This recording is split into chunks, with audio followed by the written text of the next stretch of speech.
Hello friends, வணக்கம் and welcome to கோமூஸ் kitchen.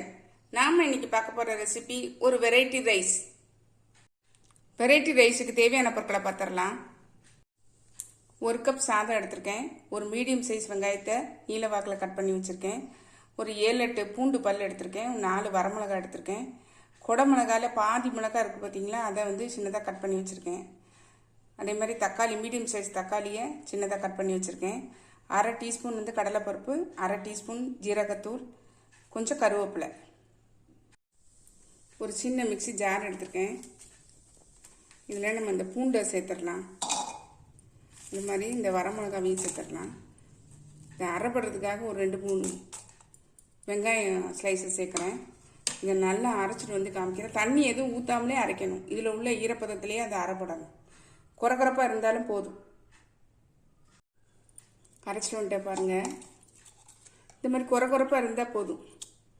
ஒருவேளை உங்களுக்கு நீங்கள் சரியாக அரைப்பட மாட்டேங்குது அப்படின்னு நீங்கள் நினச்சிங்கன்னா பூண்டோட மிளகாய் தூளை சேர்த்துடலாம். சேர்த்துட்டு நீங்கள் ஒரு சுற்றி நீங்கள் எடுத்துடலாம். இப்போ இந்த மாதிரி இருக்குது. இப்படி இருந்தாலும் போதும். அடுப்பில் ஒரு பேன் போட்டிருக்கேன். நல்லா சூடாயிடுச்சு. நம்ம எண்ணெய் ஊற்றிக்கலாம். ஒரு 1 ஸ்பூன் அளவு எண்ணெய் ஊற்றிருக்கேன்.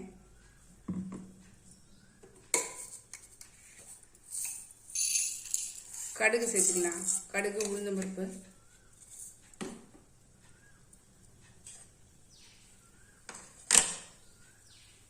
இதோட இந்த கடலை பருப்பையும் சேர்த்துறேன்.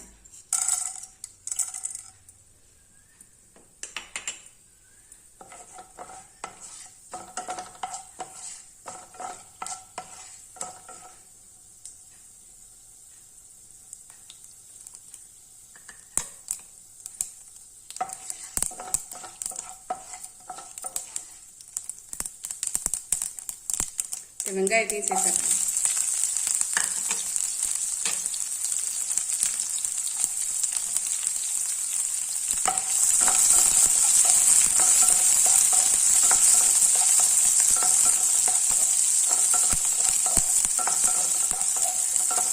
வெங்காயம் ரொம்ப வதங்கணும்னு அவசியம் இல்லை. இந்த கருவேப்பிலையும் சேர்த்துறேன்.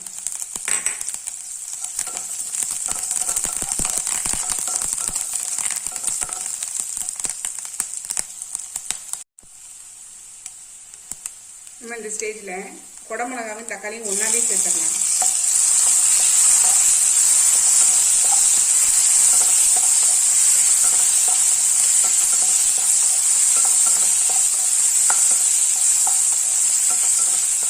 தக்காளி வதங்கிறதுக்கு மட்டும் கொஞ்சமாக உப்பு சேர்த்துக்கிறேன்.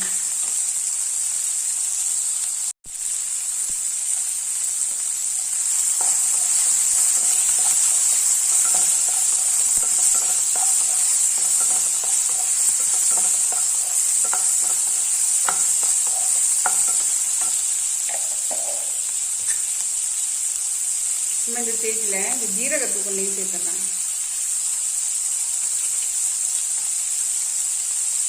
அரைச்சி வச்சுருக்க மசாலாவையும் நம்ம சேர்த்துடலாம்.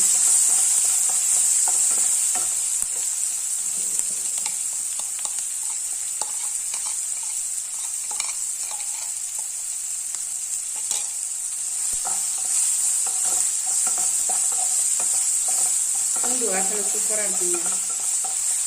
வதங்கும் போது ஒரு ஸ்மெல் வரும் பார்த்தீங்களா.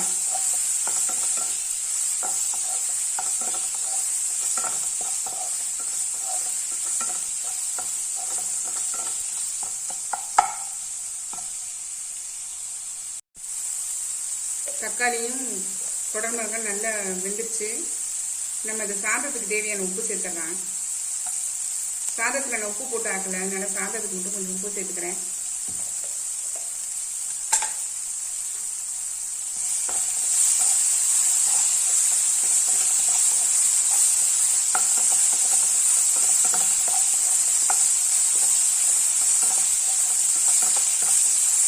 நம்ம இந்த ஸ்டேஜில் சாதத்தை இதோட கலந்துடலாம்.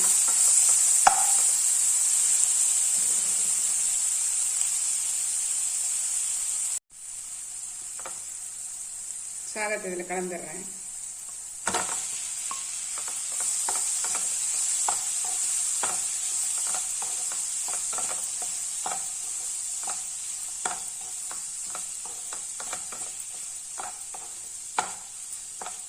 சாதம் பாருங்க கலர்ஃபுல்லாக இருக்குது.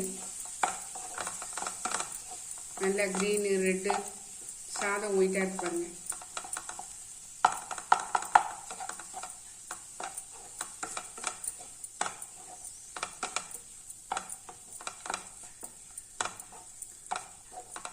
சாதம் மட்டும் வடிச்சிட்டோம்னா ஒரு 10 நிமிஷத்தில் இது ரெடி பண்ணிடலாம். அவ்வளோதான், நம்ம சாதம் வந்து ரெடி ஆயிடுச்சு. நீங்கள் இதுக்கு மேலே கொத்தமல்லி தழை கூட தூவி இறக்கிடலாம். நான் இன்னைக்கு ஒன்றும் போடலை. அவ்வளோதாங்க, நம்ம சாதம் ரெடி ஆயிடுச்சுங்க. நான் அடுப்பில் சிம்மில் வச்சுட்டே தான் இந்த கலரி இருக்கேன். நான் இப்போ அடுப்பை ஆஃப் பண்ணிடுறேன்.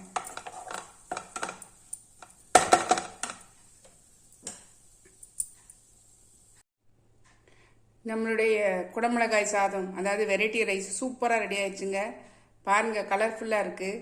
இதில் ரெட் கலரு, க்ரீன் கலரு, இதில் கொத்தமல்லி தழை தூள்னா இன்னும் கொஞ்சம் சூப்பராக இருக்குங்க. நான் இப்போ இது வந்து வடகம் வச்சுருக்கேன். கூழ் வற்றலும் இந்த சீனி அரைக்காய் வத்தல் இருக்கு இல்லைங்களா, அதை வச்சு நம்ம சாப்பிட்றலாம். அப்படி இல்லைனாலும் சிப்ஸ் வச்சு சாப்பிட்லாம். ஒன்றுமே இல்லைனாலும் சும்மாவே கூட இந்த சாதத்தை சாப்பிட்லாம். நீங்களும் உங்கள் வீட்டில் ட்ரை பண்ணி பாருங்கள். இது லஞ்ச் பாக்ஸ் ரெசிபியாக கூட நீங்கள் கொடுத்து விடலாம். குழந்தைங்கள்லேருந்து பெரியவங்க வரைக்கும் விரும்பி சாப்பிடுவாங்க. 10 மினிட்ஸ் சாதம் மட்டும் ரெடியாக இருந்ததுன்னு 10 மினிட்ஸில் ரெடி பண்ணிடலாம். நீங்களும் உங்கள் வீட்டை ட்ரை பண்ணி பார்த்து கமெண்ட்டில் சொல்லுங்கள். லைக் பண்ணுங்கள், ஷேர் பண்ணுங்கள், சப்ஸ்கிரைப் பண்ணுங்கள், பக்கத்தில் பெல் ஐக்கானை கிளிக் பண்ணுங்கள். நாளைக்கு வேறு ஒரு ரெசிபியில் உங்களை சந்திக்கிறேன். Bye, thank you.